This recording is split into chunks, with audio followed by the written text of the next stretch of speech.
January the 22nd. I guess the Lord had me in the right place, the right time, with the right commitment. I was president of the Selma City Teachers Association. And then we had agreed that, and I persuaded teachers for the first time to engage in a teachers' march. And so we agreed, after they signed their names to a petition, that we were going to march as a teacher group. And so on January 22nd, we met at Clark Elementary School here, which was the school where I attended the first grade through the sixth grade. We met upstairs, and we marched up a file. My partner was my 10th, 11th, and 12th grade science teacher. His name was Mr. A.J. Durgan. He was the incoming president of the Selma City Teachers Association.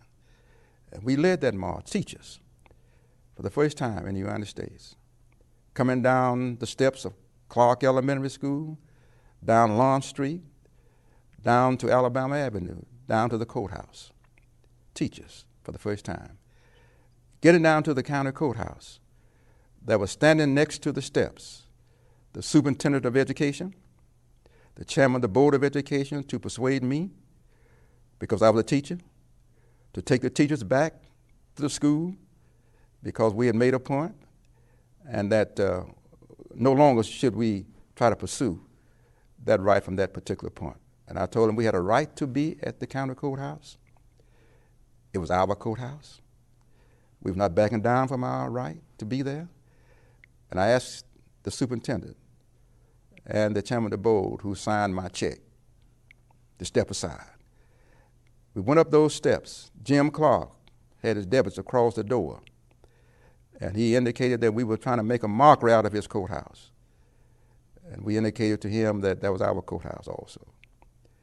He gave us 1 minute to move off of those steps. At the expiration of that minute, he took the billy club and jabbed us down the steps on the sidewalk.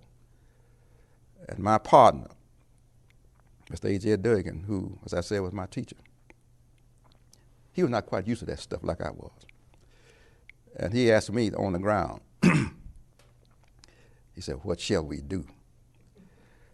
I said, "We are going back." He said, Yeah. And so we went back the second time. We jabbed down the steps after a minute, and he asked me the same question. I gave him the same answer, and he gave me the same response. The third time, when I really was trying to get all the teachers arrested, because teachers were not aware of the tremendous influence. They were the largest black professional group here in Dallas County. And so after going back the third time, he said, "If you don't go up these steps," Jim Clark said, "we're going to arrest you." I said to myself, "Exactly what I want you to do." And so after about 45 seconds, before that minute expired, someone on the inside of the courthouse came and pulled him on the inside of the courthouse door and said, I didn't go in there with him, but I can imagine what they told him. "For goodness sake, don't arrest those teachers." That's right. You know, that was Reverend Dr. Frederick D. Reese. Welcome to the Lineage Podcast. It's always great to be here every Thursday. So thankful Thursday. Thankful for the Lord for waking us up, being here with you guys. Thank you, everybody, for tuning in. Y'all already know what time it is. Look, we're not going to get into a lot of the semantics right now. We're going to go straight to First Nurse Kimberly Reese. We got to get our health segment in. We got to get that in early. And we got to take our health serious. You already know First Nurse Kimberly Reese drop jewels on us every week. And like I said, I told y'all before, I have personally took some of her advice and I have seen results. So do not go nowhere. We will be right back in 30 seconds. First Nurse Kimberly Reese will be here to drop our health jewels on our health segment. So thank y'all for joining the Lineage Podcast. Don't go nowhere. We'll be right back.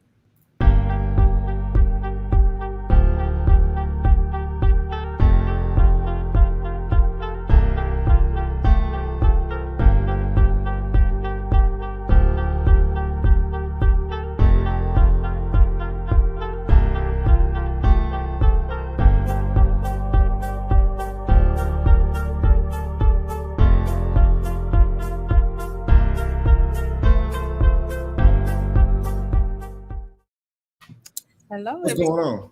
Hey, What's MJ, how happening? you doing? What's happening? Doing good, doing good. I know you got something good for us this week, so I'm gonna go ahead and get out your way. All right. Hello, everyone. Happy Thankful Thursday. I know last week I mentioned that June is Men's Health Month. So we're bringing awareness to Men's Health Month, to men's health rather. And I promised that I will be talking about different issues pertaining to men's health. So today I'm going to be talking about low testosterone levels. And that's the topic for today. So, what is testosterone? Brought to you by WebMD.com. I have a slideshow. It's a visual guide to low testosterone. So, what is testosterone? Testosterone may be the most notorious of hormones. It conjures up thoughts of muscles and masculinity. In fact, testosterone does fuel sex drive and muscle mass, but it also regulates moods and bone strength. When a man's level fall below normal, a doctor may prescribe shots, gels, or patches. And with the next slide, we're going to discuss testosterone and aging. Aging and testosterone levels, it's natural for the testosterone levels to drop. It's a part of the normal aging process. It's also called andropause. Believe it or not, male, they do go through menopause. It's called male menopause.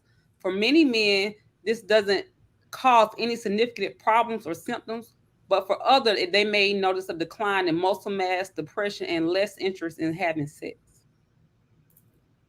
Low testosterone and the body, it causes visual changes in some men. Some men have softer testicles, larger breasts, thinner muscles. They lose muscle mass. Also, they start losing hair. Like you will see some men, they're starting to bald in their head. So that's a sign of their testosterone levels dropping. So what does it affect? It affects the bones. When most people think of brittle bones, they also often think of women, which is osteoporosis, but it also affects men as well. Low testosterone is a common cause. As testosterone levels fall, the bones may get thinner, weaker, or more likely to break. Also, again, as I mentioned, it does affect some men's sex drives. A drop in testosterone levels doesn't always interfere with sex, but it can make it more difficult for your brain and body to become more aroused. Some men may notice a drop in libido, while others may also lose interest in completely having sex at all. Low testosterone can also make it tougher for men to keep an erection. Also, it affects the mood of a male, his thinking. Some men have subtle problems like mood changes, poor concentration, and less energy. These symptoms can easily be caused by health problems like anemia, depression, sleep troubles, and chronic illnesses. Low testosterone levels, it affects your fertility. It could cause infertility. Uh, Testosterone helps a man body make sperm. When the level of the hormone is low, their sperm count also drops. Without enough sperm, they cannot be able to father children. So, what causes low testosterone levels? Getting older is the most common reason for the levels to dip. Illnesses such as type 2 diabetes, liver problems, obesity, pituitary gland problems, testicle injuries, and tumors. Also, radiation therapy, chemotherapy, and steroid medicines can also affect low testosterone, can cause testosterone levels to drop. So, testing for low testosterone level, it usually is measured with a blood test done early in the morning when the levels are highest. Normal levels range between 300 to 1,000 nanograms. Your doctor may want to run this test as a second time before diagnosing you with actual low testosterone levels. So, who should be tested? Your doctor may suggest testosterone levels if you have erectile dysfunction, low sex drive, low sperm count, a loss of height, body, hair, or muscle size. If you have an illness known to lower testosterone, your doctor may want to check your levels of the hormone as well. So, treating low testosterone levels, if you have low blood levels of testosterone and symptoms that affect your daily life, your doctor may suggest taking supplemental testosterone. Not everyone with low testosterone will need the treatment. You may want to see a specialist to discuss the risks and possible benefits of the treatment. look for a urologist or endocrinologist and a doctor who can treat the hormonal problem. So again, if you need treatment, your doctor may prescribe testosterone to boost your levels. Some studies suggest that this strengthens a man's muscles, protect their bones, and improve their sex drive, and improve their erectile dysfunction, and contribute to improved mood. But the effects can be quite different from man to man. So they remember the other treatment. One of the treatments is testosterone injections. Testosterones come in several forms, including shots, gel, patches, tablets you place on your gums. Injections are the least expensive option, but they can be painful. You take the shots every 2 to 4 weeks as prescribed by your doctor. You may also be able to get the medicine without injections by using a nasal pump. Your testosterone levels can swing up and down between doses as well. So again, remember the testosterone gels or patches. That's another way to treat the low testosterone levels. The hormone seeps through the skin and is slowly released into the blood. Because gels and patches are applied daily, they keep a steady level of testosterone. However, they can cause itching, irritation, and blisters at the spot where they're applied. Women and children should not touch skin treated with gel or patches. So risk of testosterone therapy. It has some drawbacks. Some men may develop too many red blood cells, sleep apnea, and enlarged prostate and acne. Also, again, another treatment for testosterone are tablets and pellets. Tablets are placed in the gum above your incisors every 12 hours. As the gel-like tablet dissolves, it slowly releases the testosterone. And the testosterone pellets are placed under the skin with low continual release of T for 3 to 6 months, which eliminates the need for a weekly or daily testosterone application. And that's pretty much it. Remember to keep your testosterone levels good, have a balanced diet and exercise. And if you're feeling something different with a change in your body, remember to go seek your primary care physician. Men, continue to take care of yourself. And that's all I have for you today. We appreciate that. First Nurse Kimberly Reese, always dropping the jewels for us. Men, take that serious. You see how that can affect us. I'm gonna leave it at that. Yeah. We will be right back. We have a special guest in the building. This is a special guest, very special guest, man. This is family, and that is a big word when I say that. So I mean that literally. She's doing great things in the community. So we'll be back. So we will introduce her in a minute, but don't go nowhere. The Lineage Podcast will be back, and we have some great things we're going to talk about, some great announcements and great things that we're going to be a part of as far as the foundation and everything else. So y'all, please don't go nowhere. Once again, thank you, First Nurse Kimberly Reese. Pleasure. All right. And I persuaded teachers for the first time to engage in a teachers' march. And so we agreed that we were going to march. Nice.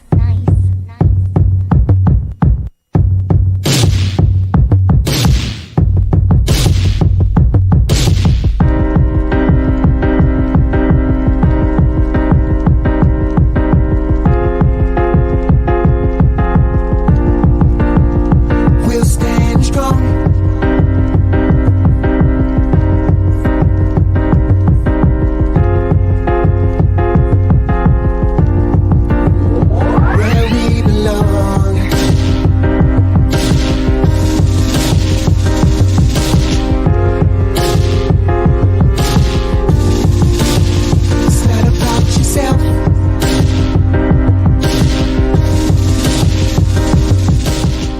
First of all, serving notice on our nation. It's Dr. Frederick Douglass Reese. We march. We march. We march.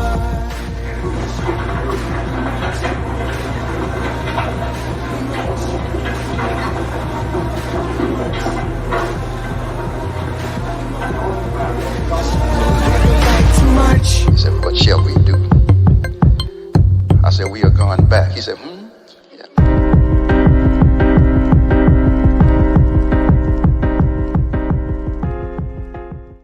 That's right. Welcome back to the Lineage Podcast. What's going Once on? again, we appreciate First Nurse Kim Reese dropping them jewels. Go ahead, bro. I just wanted to say before we get everything going, I wanted to reach out and tell everyone to continue to pray for our family as we lost one of our matriarchs, our Aunt Mary, Yeah. in her home, her celebration of life. Let me Right. say it will be Saturday. In Selma, Alabama. But I Mhm. just want to just say that that was our auntie. Mary always had a smile on her face. Man. I would say she probably was, out of all the aunties, the nicest one. Yeah, you know what? I Yeah. was gonna say that, bro. You know, Aunt Mary was one of them ones. You know, when you talk about the singers, I never forget. We was doing in grandma house, man. Mhm.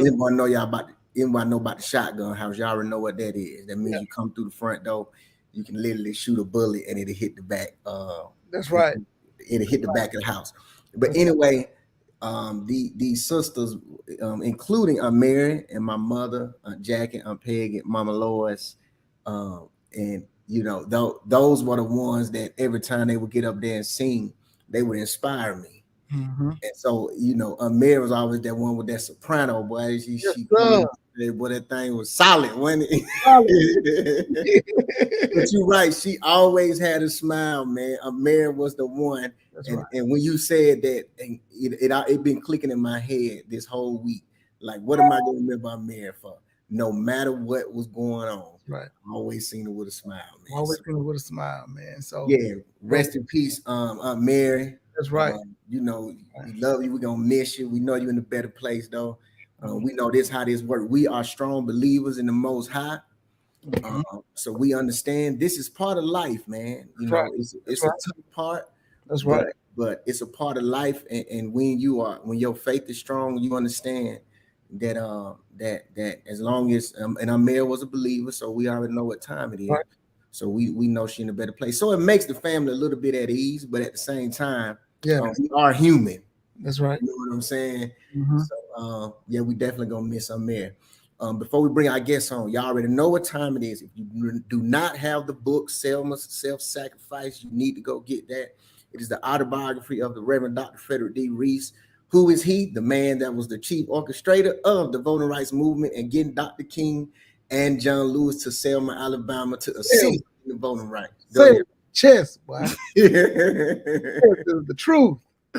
You know, me and my brother are on this quest to get our grandfather's name where it is rightfully deserved, where it deserved to be. And our next guest is helping us with that. Just to keep it a buck, man. Anytime she can come in and assist us and lead things and have us be a part of it. And I know sometimes our schedule is busy, so we don't be involved as we should. But you know, she always is understanding about it, and she always keep us in the loop and keep us on point. So if you don't have the book Selma Self-Sacrifice, please get that book. If you haven't booked the tour, FD Reese Historical Tour, you can go to viator.com and you'll see that picture behind my brother. You click that picture and you book a tour. We have one coming up Sunday. Sunday. So we will be in Selma Sunday. Of course, we'll be there Saturday to help transition our auntie. But Sunday we do have a tour. If you have not booked that tour, it's an experience.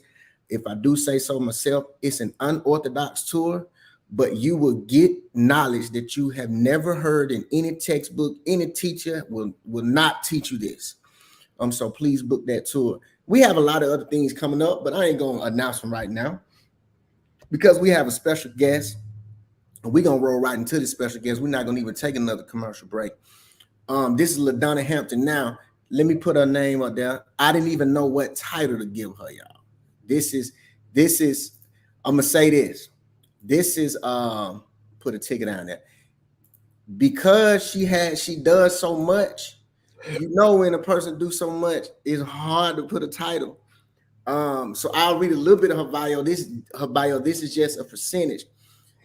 Advocate LaDonna Marie Hampton is a literacy and mental health advocate who believes in encouragement and self-improvement to nurture happiness and success in our everyday lives. She currently lives in Clayton County. She's doing big things in Clayton County, Georgia. I swear to God.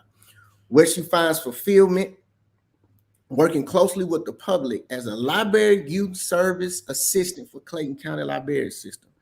LaDonna is also the owner of Vision 24 LLC, where she offers services as a literacy coach to ages 4 and 12. She gonna talk about that too, y'all. The organizer, now this is the kicker right here. Now, the organizer of Clayton County's Juneteenth Festival and Unity Fall Fest. Without further ado, everybody at the Lineage Podcast family, please welcome none other than LaDonna Hampton. All right. Thank y'all.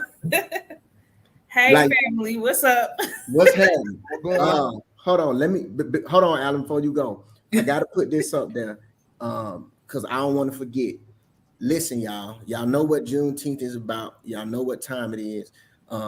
She is the organizer. She is the head of this. She is the brains of this. She has a team, so I don't want to, step on nobody's toes. But I got to keep it 1,000. She this is the 5th year. She's doing this, and it has grown every year. That's right. And it's remarkable. It's community driven. It is black driven. It's our people out there, y'all. We have vendors out there. We're gonna have entertainment out there. It's gonna be just come and get it, man. Just come and get it. Come and fellowship and come and get this knowledge and come celebrate with us. Y'all already know with Juneteenth, we don't celebrate like we should. And I will say, before it even became a national holiday, she was already on it. That's just keep it 1,000, man, in Clayton County with the community. So I got to put it out there. So Thank you. So I won't forget. Where do I start? Woo! Look, I just got for work, so wherever you all want to start, I am here. But thank y'all so much for having me on the show, and peace, love, and blessings to your family. For Aunt Mary, but I'm here. I'm just ready. We getting kicked off next week, so we about 9 days away, I think. That's so right. I'm here for whatever questions and all that good stuff. Thank you. Yeah, and I appreciate Anastasia, community activist. You got to add that in there too. You got to add that in the bio too. Yeah, and we know it's gonna keep growing as it go on. If y'all don't know, we have history. Her mother is our auntie. We call her T Tara. So this goes back childhood. I'm talking about before we had kids. I'm talking about teenage. I'm talking about middle school. So it's crazy. So it's twofold to see what LaDonna is doing, because we've known her since she was, a little girl. And same thing with y'all. Right. I'm like, God was doing something. We did a road trip and a tour. We did a tour to Chicago and everything. That's facts. Okay, so I don't want to stay too much on family. Okay, so let's go. Let's start with the literacy and mental health advocate. I'll ask you, because that's your field. How important? Let's start there. Is mental health in our communities? Because a lot of times, we look over that. We feel like they'll be all right. We don't take that as serious as physical health like that. Physical, yeah. How important is mental health? Mental health, that's the top. That's everything, because everything we do start with our thoughts. Everything that we decide to do and speak starts with what's in our mind. I know for me, I can speak. I have a book. It's Black Butterfly Pushing Through Mental Struggles. So I'm also an author too. You got to add all that in there, man. So for me, my mental health we all have mental health, right? Issues or whatever we're dealing with. But for me, mine was I have a son. He's 17. He's going to be a senior this year. It was the struggle. I had him at 18. So it was the struggle of getting past certain things, obstacles, just deciding to push past it. How was I going to do that? I had to really, heal when I need to heal. I had to take note when I had real bad anxiety. I had to take note when I felt depressed. It was dark, and all that good stuff. And then you have people out here who have chemical imbalances and all that good stuff. So that's when you're dealing with disorders and things like that. And I work in the library system, so I always come in contact with people with some type of mental struggle. I don't care if you're the everyday 9-to-5 worker. I don't care if you're a homeless person walking up and down the street. Everybody is dealing with their mind. So for me, I forgot exactly what the question is, but I just want to say we all have, mental health issues that we're constantly dealing with every day. Right. And I 100% agree with that. You're 100% right. Sometimes, like you said, we all have it, but a lot of times we don't know how to pinpoint it. So it's always good to have somebody kind of steer us in the right direction to understand, what we're going through. And for me, what helped me, like with my book, was me affirming things and me figuring out how to process things. I did it with, I'm a believer. So honestly, the Holy Spirit helped me deal with some things that was in my mind. If you need a therapist, and look, we all do, somebody just to talk to you and help you process what's going through your mind, then you need to do that. Or if you need to go somewhere and get clinically diagnosed and get whatever you need, if it's, a little meds or whatever, you have to do that. You got to take care of your mind because you can't do anything else. That's facts. 100% fact. Now, let me ask you this to kind of segue into this. As far as with your literacy coach, because I know you, for lack of better words, you tutor kids. And I know people, I always say people that work with kids, to me, are special people. Not only do you have to have the knowledge, you have to have a different level of patience that a lot of us don't obtain, just to be honest. What made you want to get into starting that with children? So for me, I'm gonna bring it back to my son. My son was hard-headed.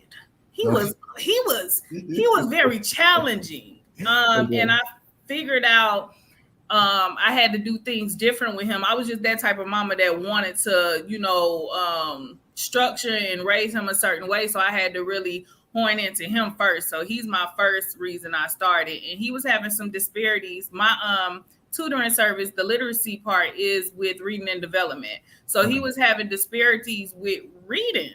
And I couldn't figure out why, but I figured it out along the way. I got him where he needed to be, and I figured out I like this. I like doing this. I like figuring out how to gauge our youth, especially today, because we have so much, digital stuff going on. We have kids are inside; they're not outside like we used to be. So they're not, So I love it. I've been doing the tutoring thing for about 6 or 7 years now.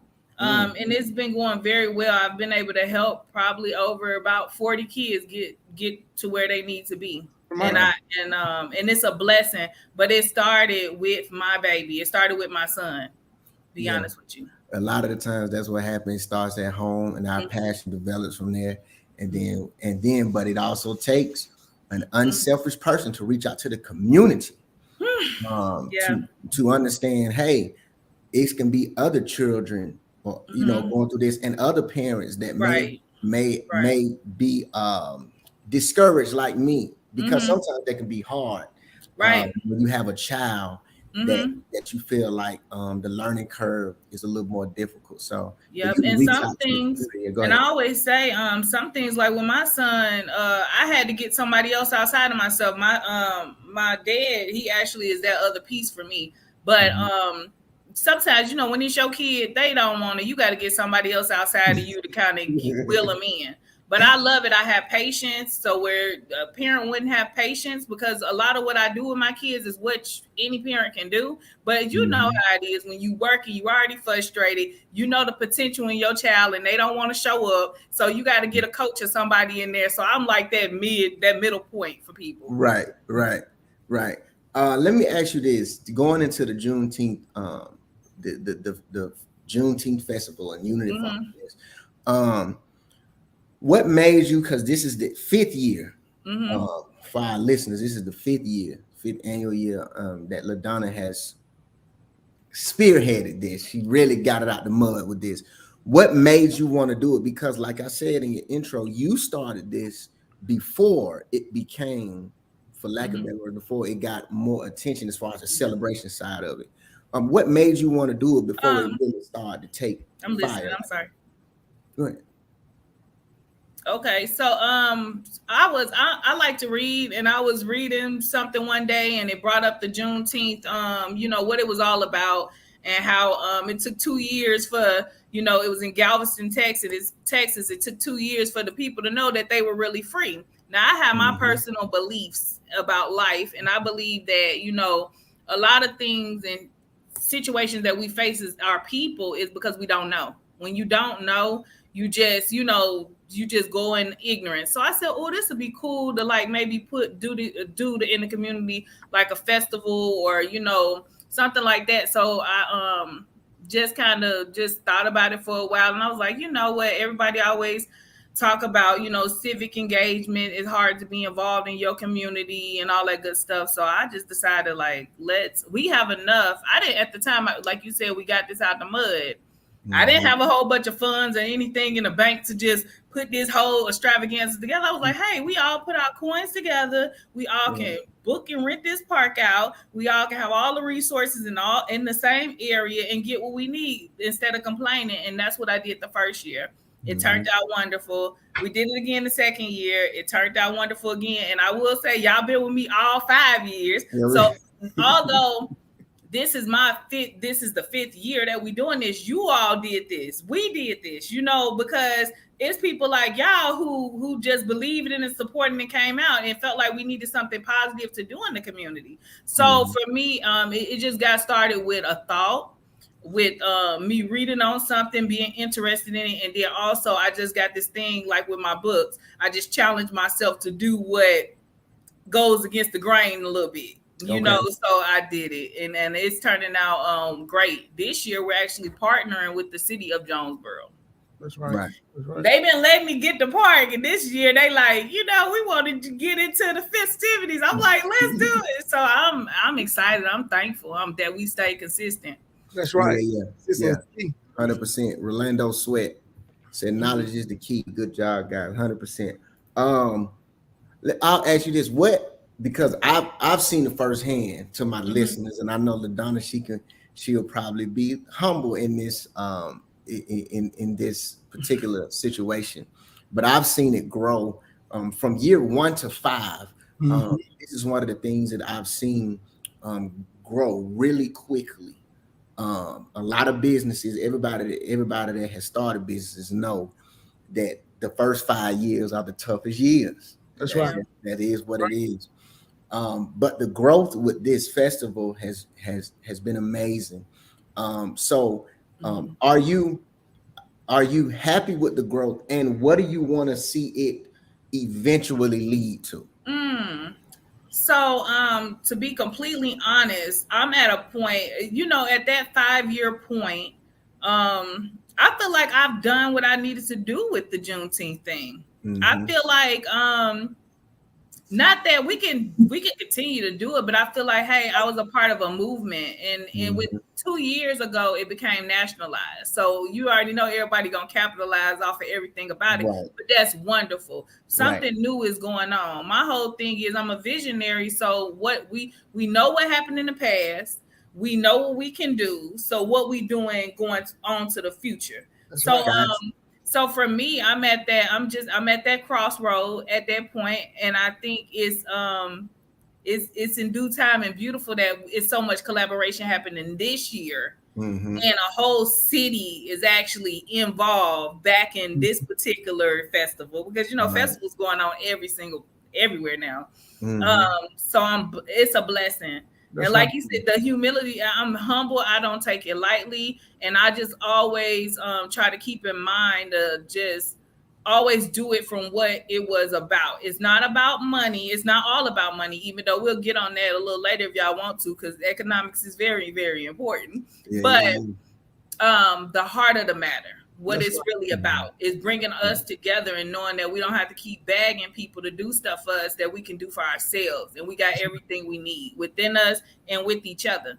So we gotta start figuring out how to collaborate and navigate with each other, not just for a Juneteenth festival, but to get things we need. We need homes. We need things paid off. We need to dig into so many different systems and parts of this thing. So I'm going back to the question you asked. Yeah, I yeah. am happy. I am honored. I thank God, and I'm looking forward to what all He gonna do in my life and all the other people who've been connected to this life. Facts. Let me read what instant. My bad, bro. I'll let you get your No, comment. no, I'm straight. I ain't got Brother nothing. has been consistently spearheading this movement within Clayton County. Extremely proud of you and what the future Thank holds. you, and that's look, and I have to look. We're gonna keep Anastasia. She has been keeping me. This is my first year. Not only 5 years collaborating with Jonesboro, this is my first year with an assistant. Come on now. Anastasia is the assistant. And Come on now. I don't think I'm so happy. Thank you. Yeah, yeah. Hey, Anastasia. Hey, I told her one day I don't know how she do it. She like 3 or 4 people because she do the same thing for the foundation, man. So shout out to Anastasia. Shout out to Anastasia. He know what you need. He know what you need. That's right. That's right. Facts. Man, I was finna ask a good question. You got any question, bro? No, man, I'm just listening. What I would ask you is, what are some of the things that you would like to see change in the community? You said that you've done the Juneteenth, and now you want to see as we as Black people, entrepreneurs and professionals come together to change in the community. And you said, jobs. I believe in that too. The trades, the heating in the air, driving trucks. What can we do to bridge that gap, that financial literacy gap?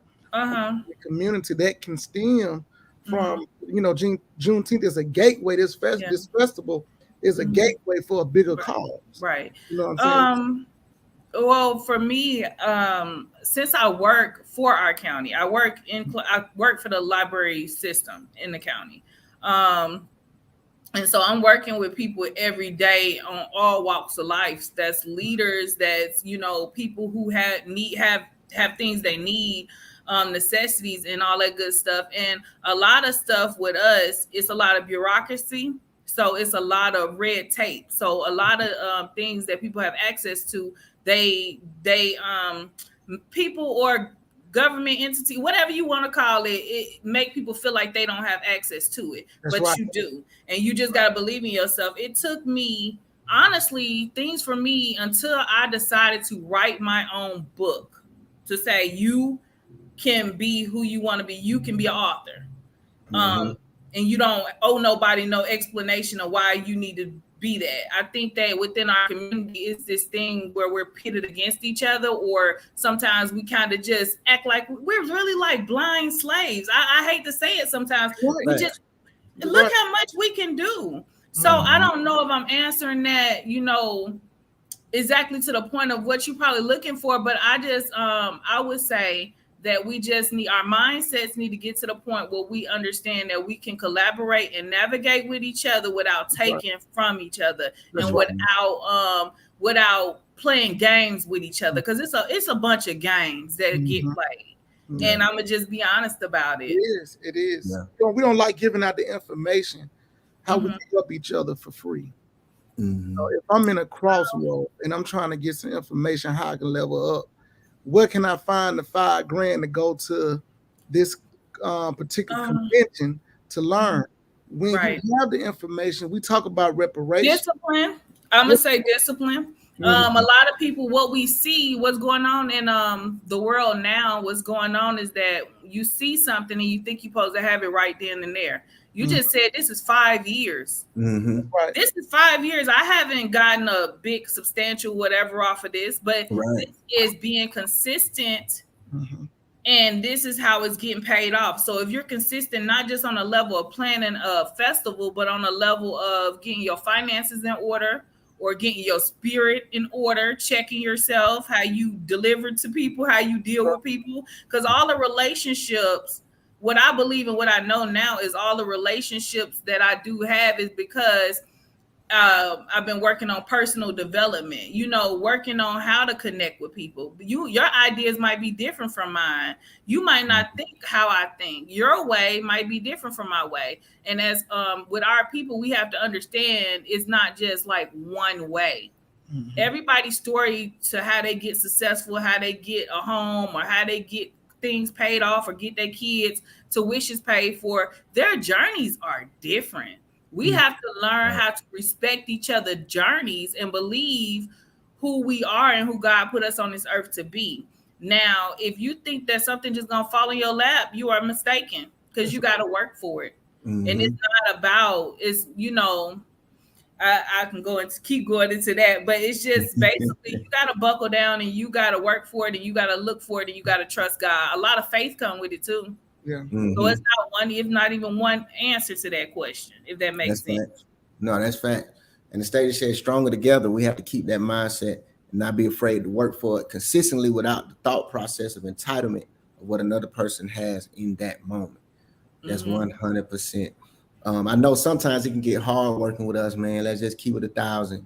But at the same time, nothing is easy. Nothing is easy. And the people that's worth it are the people that you can have tough conversations with. The people who go for it with you are the people that it could be a misunderstanding or offense, and we know what the goal is and we're going to get to that goal. So say if you get with a group of people and you want to come up with that $5,000, what's $5,000? We all come up with that, right? You know, $10,000, $50,000. If you are committed and you're consistent and you get past yourself, I think anything is possible. Somebody was in a meeting the other day, was like, hold on, I got to keep it real because this is my personality. Can you come up with this amount? And I said, I can come up with what I decide I want to come up with. Now, I'm going to keep it real about the things that sometimes put obstacles there, because even though I'm doing these things, these beautiful things, I still have to pay rent. I still have to have my mindset a certain way every day. So you have to like make sure you nurturing all those great things, you know, because there's no way you can go further. Man, that's facts. LaDonna dropping jewels. She look, we usually don't keep guests this long, but this is great. No, you good. Okay. Trust me. Let me ask you this. Because I ask every guest this. This is before they go, but you don't have to go. If there is one thing you can leave, because we all have different journeys, but the same journey. So we all go through some of the same things on this entrepreneur journey, on this, you know, this mindset journey, on this whole journey. If there was one thing you can leave with someone in their time of maybe they want to give up and their time almost throw in the towel, what encouragement would you give them to stay in the race? Life is a belief system, and everything you need is within you. Everything you need, the thoughts, all that stuff to get stuff moving is within you, and you got to take time to kind of shut out all the noises, everything that's going on around you, I call it distractions, the things that's, you know, just putting your mindset in a place where you feel like quitting or giving up or whatever the case may be. And you need to tap in and understand that everything you need is within you, and it's a purpose for your life. It's a purpose for you being here, and you got to, you know, get there. And if you need some help or somebody to, you know, talk to, is nothing wrong with that. Because sometimes we just need somebody to talk to, ask God for discernment so that you can be able to express and figure out how to process and what's the next steps. And also one more thing, I say prioritize. Prioritize what you want to do. Yeah. Right. Intention. Right. That's facts. That's facts. That's right. Look, we're gonna let you go, but before you go, please. Look, I'm excited. Tell them let me bring the flyer back up. We have this coming up. Tell them the date, what time they can be there, what to expect from there, whatever you want to tell them about this wonderful celebration. So thank y'all so much again for having me. We are going to have our Juneteenth event on June 17th at Lee Street Park. The show kickoff is going to be at 3:30. We have a plethora of things going on, from local artists to dance teams to food trucks, 360 photo booth. We're gonna have we're collaborating with the city of Jonesboro, so we're gonna have a concert, a live band concert going on that evening. Also, a big shout out, we're gonna have some honorees. One of our honorees is actually the Lineage Podcast, FD Reese Foundation. You guys been with me for 5 years, so we're gonna be doing that. Oh, she the winner. Come on, man.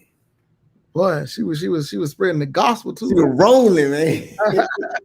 Hey, she come back in. Yeah, man. But as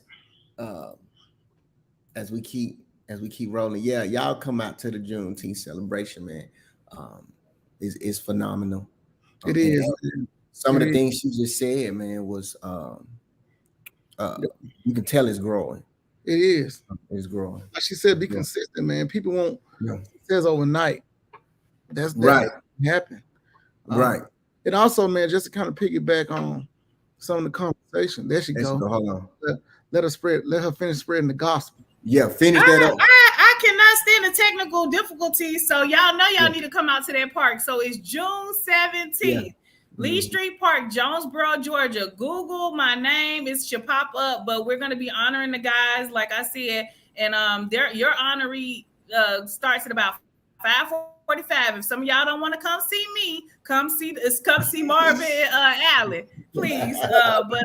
Yeah, we just gonna join together, have a good time. It's gonna be community vendors and retail vendors, and you don't have to spend anything if you don't want to. You can come just with your blanket and your lawn chairs.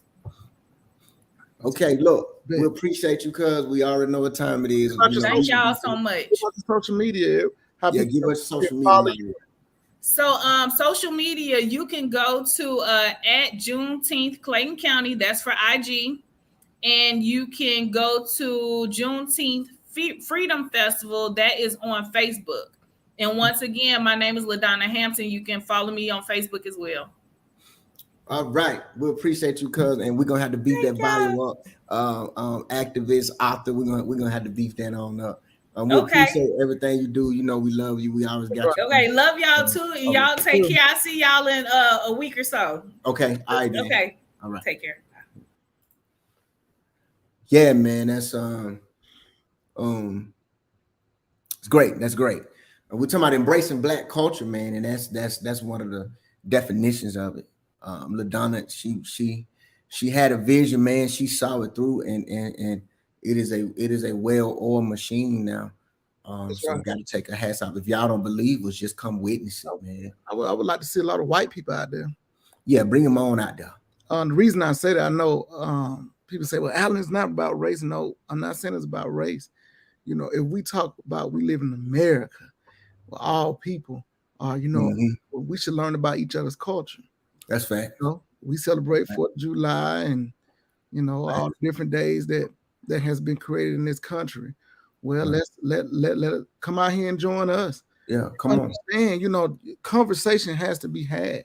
Some people just don't know what Blacks went through to be free in America. Right.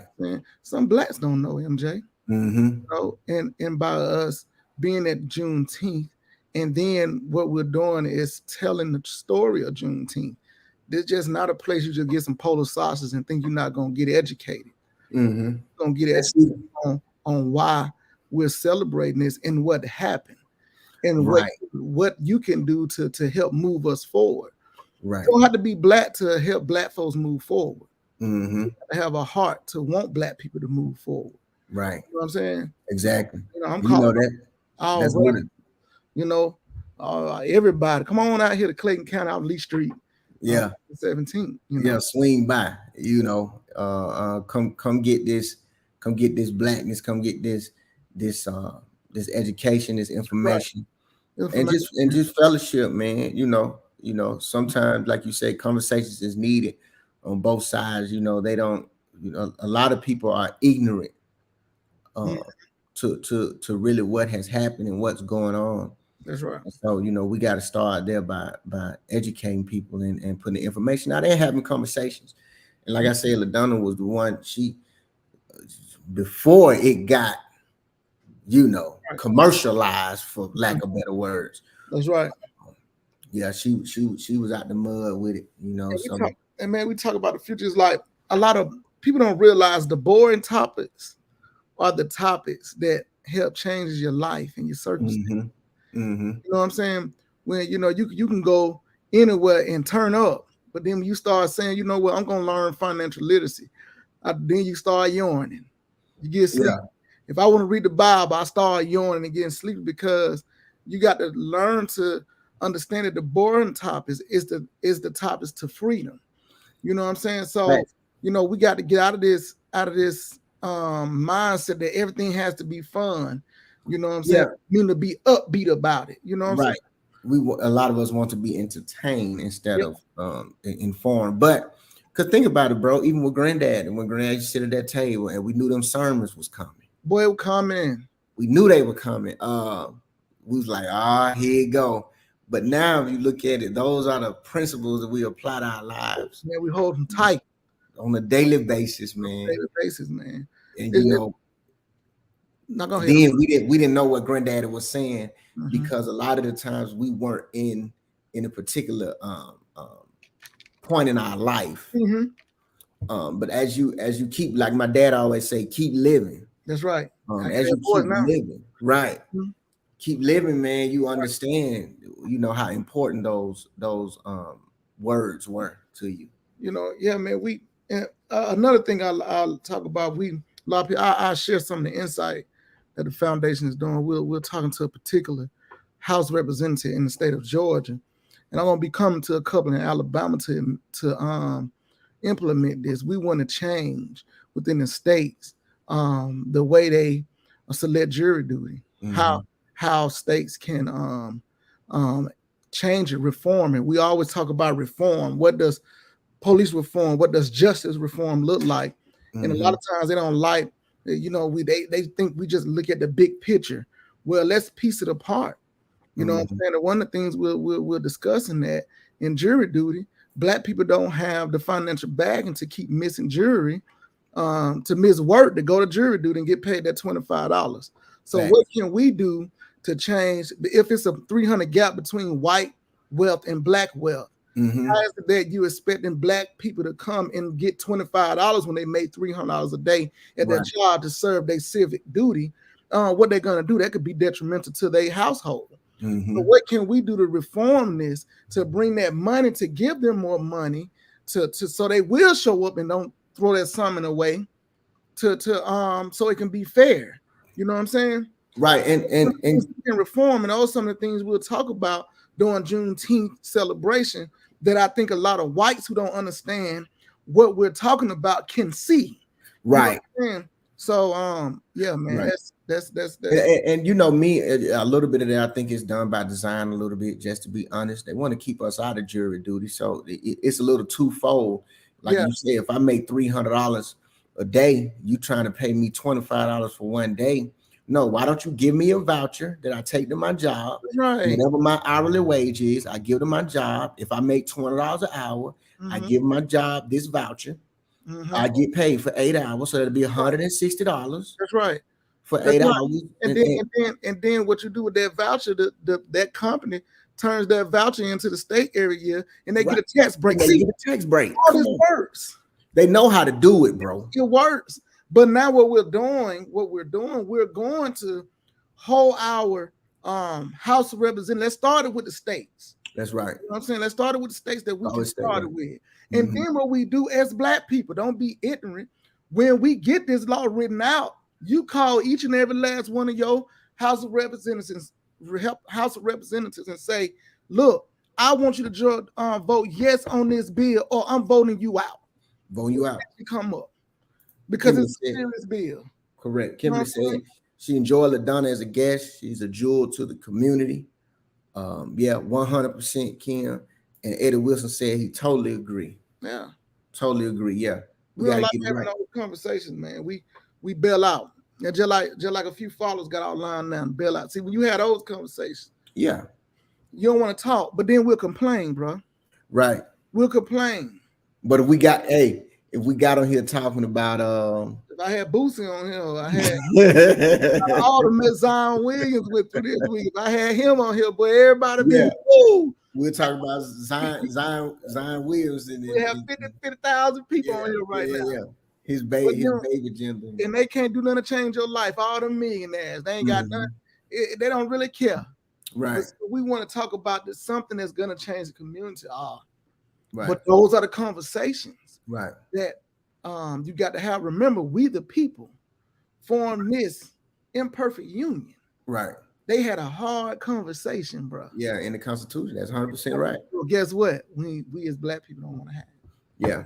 Yeah. It's you're 100% right. We got to keep it a buck with ourselves. We got to have some self-awareness and understand.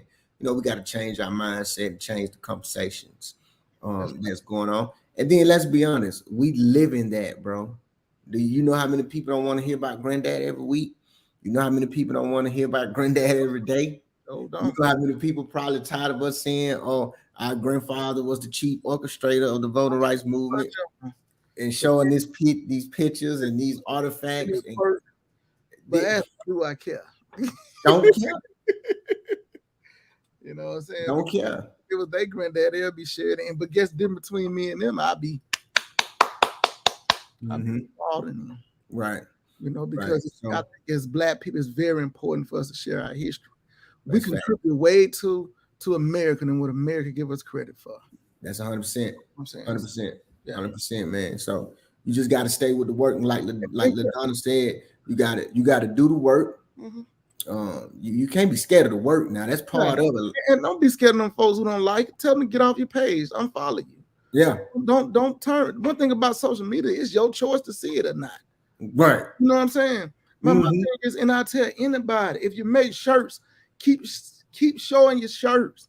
Whatever you're doing, keep showing it. Your Mhm. job is to find the people who you don't know that's going to be your biggest supporter. The Correct. people who you know will get tired of you talking about it because they know you. It's the Mhm. people that don't know you, that Right. you haven't reached yet. Mhm. Be your biggest supporter. They'll buy more shirts, more apparel. They'll buy more tickets. They'll buy more. They'll stream more of your songs. Mhm. Everybody who we support. Have you ever met the owner of Nike? No, but a lot of people got the shoes on. I guarantee everybody who stream Usher music, they ain't met him, but guess what? They downloading the music. And look, get what? The people that know Usher want him for free. Want them for free. They want them for free. Hey, cuz, see- hey, Usher, give me some free tickets. See, what I'm saying is Yeah. to learn to keep pushing and find the people that you don't know. Yeah, that's what it's about. That's what it's about, bro. Yeah, because it's like a train, bro. You start that train, you start the tracks, man, and it's gonna be a couple of your family members that gonna jump on that first section with you. And you need But that you need that. because it helps build a solid foundation. And yeah, motivation and all that. Right, that's right. But most of your family is gonna be on the damn caboose, gonna be at the end, bro. And I hate to say it, bro. Everybody in the middle gonna be the people you don't know. Because guess what happened? Them few family members that jumped on with you, that's in the first section right behind you, because you leading the train, you got the hat on, you blowing the horn. So you got a few family members that in that first caboose right behind you. But then that third to eighth to ninth train, Mhm. those are the people you don't know. But That's then right. guess what? The family members, is some family members gonna be on the tail end of that train, not because they didn't know, because they had the opportunity to jump on it the first time, That's right. but they just did, bro. You just They just don't- did. don't be I just don't be discouraged by that. Keep Right. pushing, man. Right, And embrace the people who come in your life that's helping you, that holds you accountable. right. Because God gave you the vision to start it don't mean you got all the answers. No, You ask for help, God has seen some help, but you got to be able to receive it. I already received it, dog. So we ask for help all the time, and they come and hold you accountable. And you be like, "Man, this is my stuff. I created it." No, it accept their when they're correcting you, or they feel like something's not right. Mhm. You know, because if they coming in helping you, hey, they got a part in it. They want to Yeah. see success too. Because sometimes, when you're the creator, you so focused on certain things, and sometimes you may miss certain things while you creating and while you in it. And sometimes people from the outside coming in can kind of see your mistakes better than you, because you got your head down and you running so fast. You know what That's I'm right. saying? That's you right. you miss a lot of things. You miss a lot of things. And sometimes some people that come in, especially if they have some type of expertise and knowledge in the area that you need help in, you got to be able to take constructive criticism and listen up. People ain't gonna want to work with you. Yeah. I was gonna talk about one thing before we go. Yeah. City of Atlanta. I got it on my computer over here. The City of Atlanta City Council approved funding for construction of the proposed police and firefighter training facility. Oh, That yeah. now, all them folks who y'all voted for, Mm-hmm. out of everything that has happened in Atlanta, fully black city council, Yep. majority black mayor. Mm-hmm. I want y'all to remember this during election time. They put this police city in the middle In the middle. black community. Middle.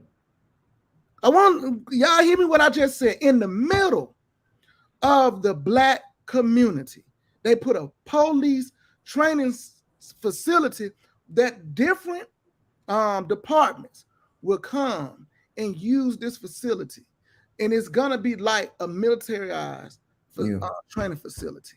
Yep. So I want people to remember this when it's time to vote. Mm-hmm. That this city council did not listen to the community when the community said do not do it. The community said do not do it, and them folks who you voted in sat there and still passed that the funding to approve that police facility, man. Yep. That is a shame. The city council of Atlanta should be ashamed of themselves right now for doing that. Because see, what happens is when it's not touching your door, I'm starting to believe now that we talk about age limits on the federal side. We need to start having age in people who don't have kids in school and in middle school and high school, elementary, middle, and high school. They shouldn't be able to run for city council members because y'all forget. You put these things in the community, but then these officers a lot of times don't have the proper training to deal with some of this stuff. MJ, you go put a training facility, not a facility that's going to help officers learn about mental health. No. That's not the type of facility they have. Mm-mm. We're talking about facilities that's going to help these officers train for riots and controlling people. So what they're saying then, what they're doing. Yeah. Come on, man. If I don't stay in Atlanta, but I'm gonna call because it's right there on the side of DeKalb County, right there on the side. I'm gonna call in every last one of those councilmen's office, and I'm gonna show our disapproval of this. See, this is what I'm talking about. Everybody that's our color ain't for us. Because that's a shame, MJ.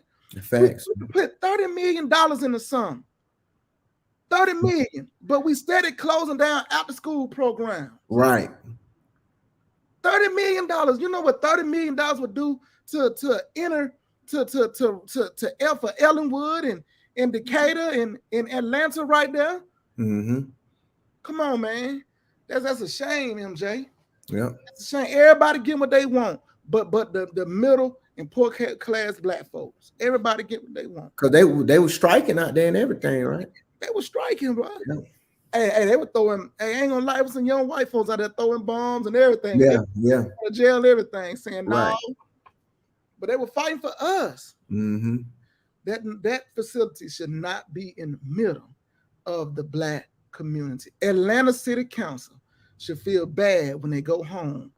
It happened Tuesday. They should feel bad for what they have decided in their own communities. That is a shame. That's a shame. That's a shame. That's what we do. We see this. We see councils like Atlanta, sometimes DeKalb County, Selma, Alabama. They do not vote for what is right for the community.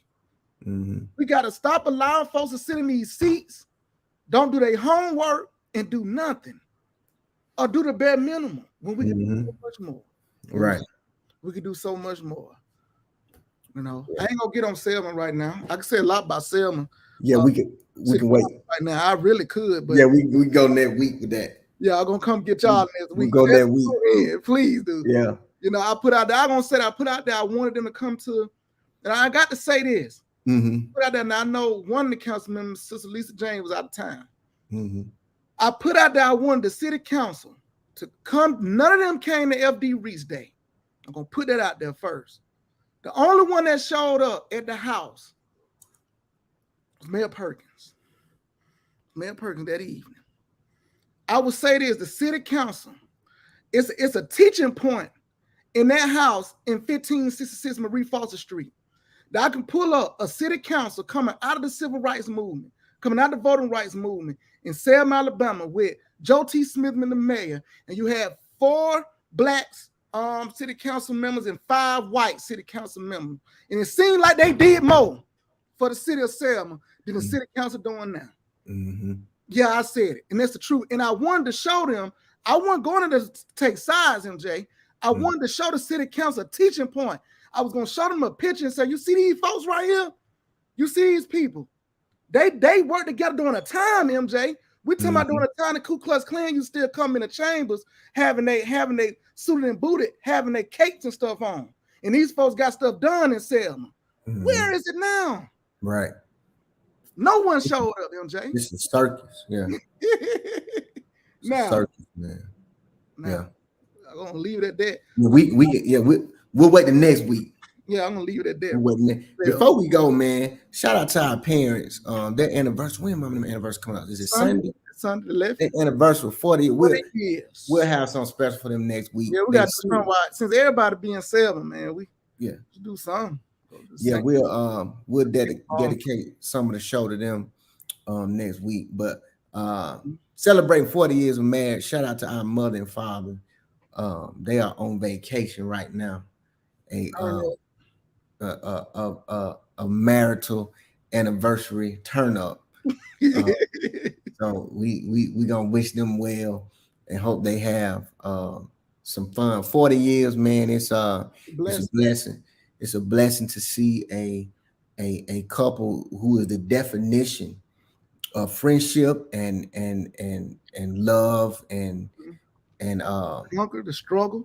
The struggle, man. It ain't always been peaches and cream. Hey, man. And they'll tell you that. They tell you, bro. It ain't always been peaches and cream, man. They've known each other since what, middle school? Yeah, elementary. Yeah. You know, it's a story in itself. So they celebrate 40 years. I know if Daddy listen, he got a couple of jokes. 40 years married. Daddy gonna have some jokes. And I guess shout out to Selma High. Yeah. Yeah. They going to the what? Is it 40? How many years? Yeah, 40.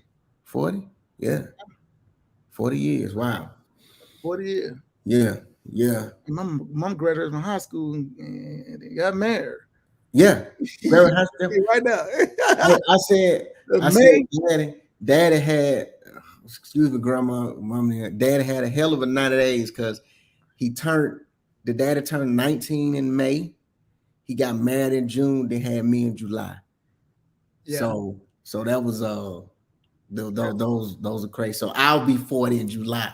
That's right. So it's lining up right there. So shout out to our parents, man. Happy 40th anniversary. Right. We'll dedicate a little bit of the show next week to y'all. And our grandparents got married this month too. Yeah, they did. They got married this month. So June was a special month for the Reside. So yeah. So shout out to our parents, man. We got to shout out Miss Etta Perkins just celebrated 92 years. He did. Happy belated birthday, Miss. Man, happy belated birthday. You know what I'm talking about. Miss Perkins. Miss Perkins is the nurse who integrated the doctor's office with Dr. Frederick Reed. Now she didn't play. She probably still don't play. She still don't play. She didn't play. OJ. Yeah. She don't play around. She don't play the radio with them. So shout out to all the people. We can go on and on, but it's a blessing to be connected to such great people. So shout out to our parents. Happy 40th anniversary. And, that's right. And we trying to follow in y'all footsteps. So that's right. We coming for y'all. So appreciate y'all joining the Lineage Podcast, man. Much love. Take care of yourself. To the people that's going on the tour, we'll see y'all in Selma Sunday, and we'll celebrate our Aunt Mary, one of the most solid sopranos I have ever known. Yes, sir. We'll celebrate her Saturday and her transition to her heavenly home. So until next week, man, y'all be good, and we'll see y'all next week.